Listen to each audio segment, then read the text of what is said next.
Architects. Holy hell.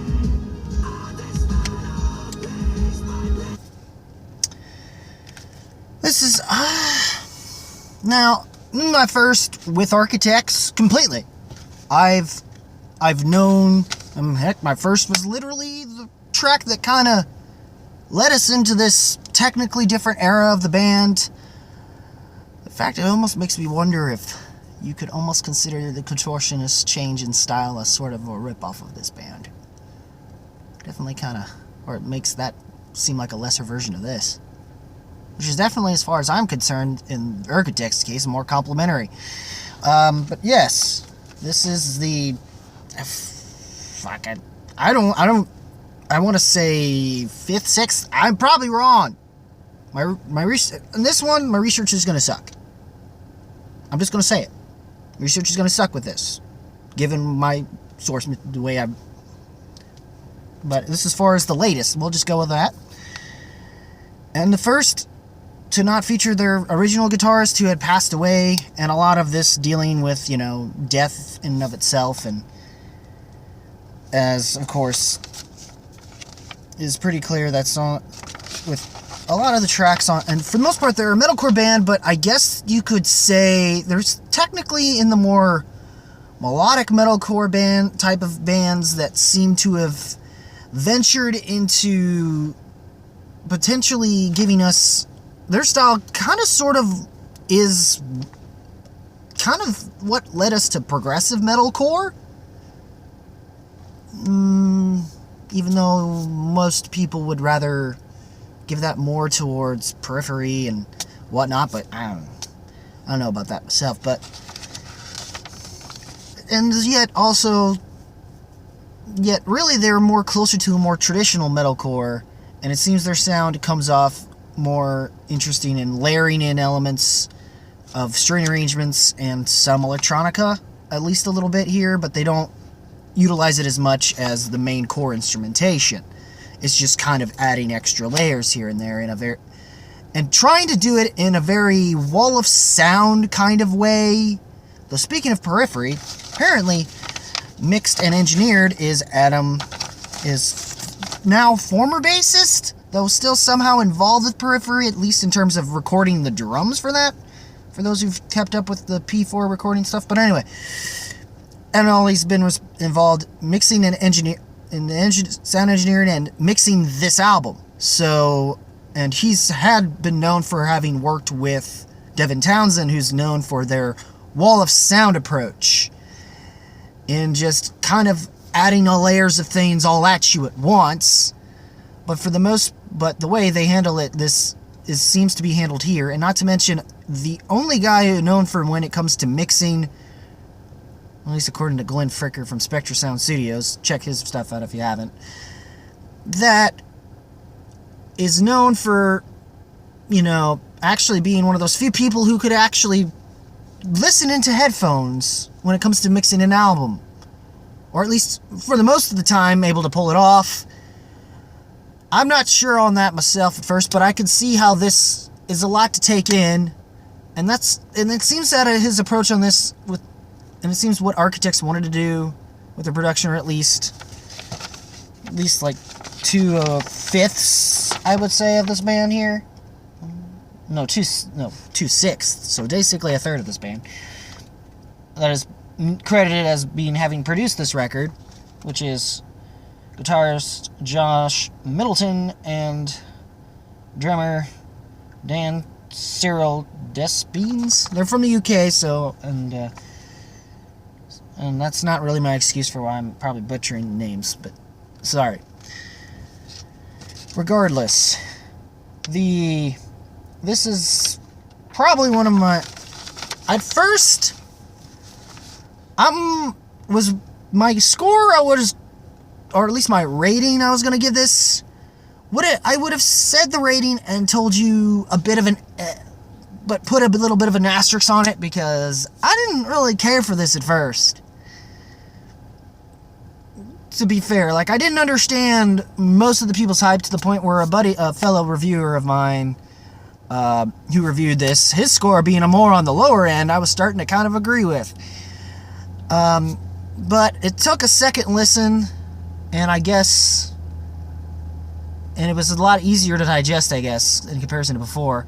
Or I just needed to listen to the Pumpkins record just to kind of, and have something a little bit more digestible and easier to process, just to kind of, before I went back into this one. I don't know what happened with that, but all I know is that at least I get, but now I have a better understanding, and I get why most people are praising this record for what it is, and the fact that the band managed to pull off the direction, moving forward the direction. And my first time I've ever had a chance to hear Architects stuff was, of course, technically the first instance of Architects for a lot of people in maybe a few years since the passing of their original guitarist, whose name again escapes me, and I'm sorry. And yeah, to I believe some form of cancer, which sucks. And I feel and there's a lot of loss and grief the band had went through, and it seems a lot of that definitely came in through the writing process. Though they had a new guitarist from a different band that I'm not even aware of either. Well, far less aware of than Architects, to tell you that. That's now kind of filling his void. And the last song that he had actually written before he passed away had been Doomsday, which they initially were not planning on were just making it a separate single of his own and not planning on putting on this album, but wound up on this album. And as far as I'm concerned, I'm happy we got it on this album.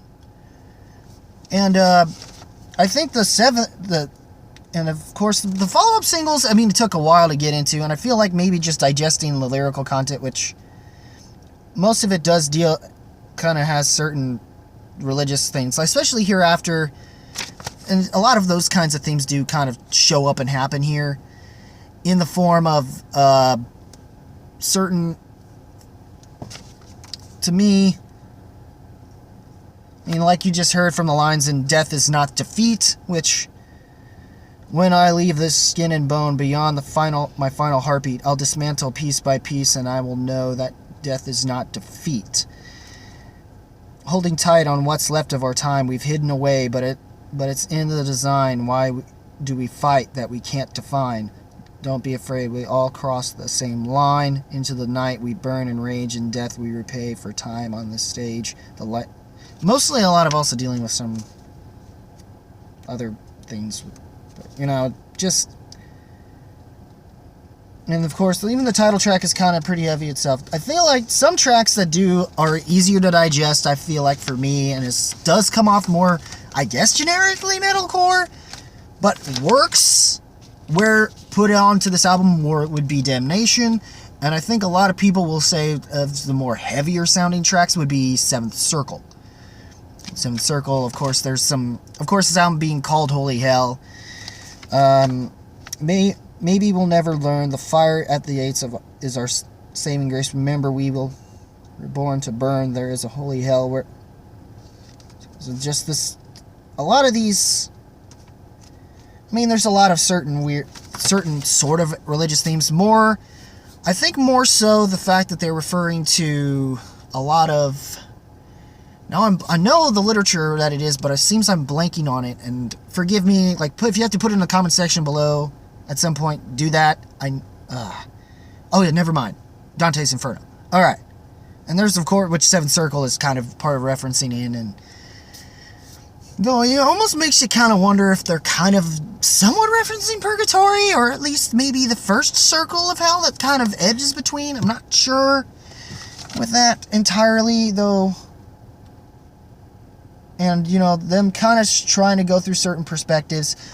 And for me, the first thing I'm hearing Doomsday is probably one of the more in the same sense, kind of in the same sense, but still kind of shows a sense of technicality that they have in their playing style that kind of makes them seemingly more along the lines of a progressive metalcore band. And they do kind of play with the EDM thing, but not nearly in the same ways as what Bring Me Horizon have done, or Enter Shikari, or even what we got out of, or even most definitely in the more Bullet or Under Oath kind of thing. No, I'm not even sure on that. I could really say that with Under Oath, but anymore. But necessarily, but but it works here, and it's mostly just adding a layer. Like I said, Adam Gitgood-Nolly, or Adam Nolly Gitgood, is pretty good at is pretty interesting and solid with his mixing, and especially having times between his time working with Periphery and then, you know, some of his time is working with Devin Townsend. And I think he did this one him alongside Devin Townsend worked on this one album for this one band that's kind of like a Baroness Mastodon-ish ripoff that also still kind of caters from elements of Tool and even although it's also possible. I mean, why am I forgetting that band? I did like that record. I don't like it nearly as much as I originally remember, but it was more the parts of the album. But it's still not. But that album is still not bad. What I'm thinking of, yeah. But anyway, I mean, as far as I'm concerned, Hereafter's fine. Immortal After All. I mean, you can tell they're kind of going through grievances, and they're still kind of, you know, angry, and their anger seems well righteous and well in good understanding, I guess. And it's part of the thing that I think is what helps drive this record. You know, I feel like, and it seems Doomsday being put in the end track as if it was between that and Wasted Him, which Wasted Him I feel like is more one of the softer tracks to kind of end this album off of, and definitely one of the more digestible ones. And some people feel like Seventh Circle should be an ending, and even the way they kind of do it, it's even more haunting of a track. I do feel like the singles that did follow Doomsday, I didn't care for Hereafter at first. It's grown on me, but I definitely liked Royal Beggars a heck of a lot more, and I definitely do, because at least with Sam, that's another thing about this band. And I do agree with my one buddy that I had mentioned, who I may as well shout out, Lucas LeCompte. He did also point out that when it comes to Carter's vocal style, it can be hit or miss, and I feel like that might kind of turn some people off a little bit. And it does have the moments of coming off a little on the Anthony Green side of things to a degree. Not quite that, but, you know, or at least a lot of those Anthony Green or anyone who's been influenced by Saosin to some extent or another in terms of vocal chops. And Sam Carter, I don't know if Sam Carter really does involve that, and hopefully they're not pissed about me doing that comparison, though it's given that I'm new, so no hate, don't at me, so I'm still kind of digesting this. But I will say, on the second listen, I don't have to, overall, I do enjoy what I'm listening, I've enjoyed what I'm listening to, but this time around, I can now say for sure I don't need to put an asterisk on this one at all, but I can safely say it's worthy of at least honorable mention, and I think if I give it even a few extra spins, a possibility it might make my best of year list, but I'm not really sure on that myself. But I'm still not sure on that. Not enough to really put an asterisk so much on it as I originally would have after my first listen, but I'm still willing to give it another shot to come back, and it does have moments of good enough to give me some nice replay value.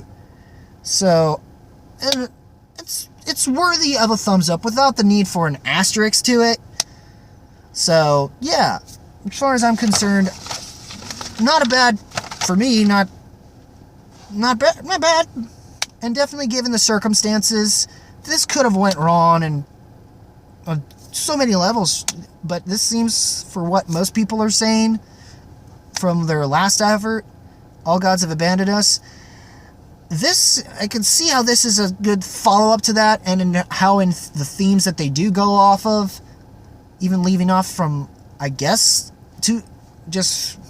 especially given the fact that album's titled All Gods Have Abandoned Us. Yeah, I can see how they were able to transition into this record a little bit easier, I guess, from that. And it helped, having a track like Doomsday with their former guitarist and primary songwriter giving them what they needed to do to help move themselves forward. So it worked out after all. And for them, and the fact that it managed to be as good as it is, and it's then getting the reception it is nice. And I definitely did have have my gripes, and it's mainly with Sam's vocals, but not enough to really keep me from enjoying this, because I enjoy it even more when he actually pulls off good cleans, like I said with Royal Beggars, or even so much with Doomsday, which are among my more favorite tracks. Even though I can kind of tell with Royal Beggars there's some slight auto-tune, but it's nothing of that hinders it from being a bad experience of an album, which is good for me to say. So, and sorry for the lighting a little bit here. I blame the window over there. So what did you guys think of Holy Hell Architects? I'm guessing most of y'all are praising who are Architects fans may or may not be praising in this album, or you know, or whatevs. But whatever you think, leave a comment below, let me know. Rock that like button with thrust if you must on this video if you do, and also link in description below to my Facebook page, to the Facebook page. Like and follow that if you must as well. And as always, guys, keep it random, keep it real, keep it rocking. I'll see you in the next video, which will possibly be which at some point will be amongst 3 videos thus far in terms of movies, since I'm going to try to catch up on that, and eventually I'll do a catch up for catch up on some other albums that came out this year. Maybe here and there may surprise and throw out some surprise classic stuff that some will make sense given certain albums from certain bands that came out last year, and some, or at least earlier this year, and some that are just kind of just cause, and you know, I've been wanting to do them and I never got a chance to. And that's, I think, all I need to say on that. So once again, keep it random, keep it real, keep it rocking. I'll see you guys in the next video. Take care, y'all.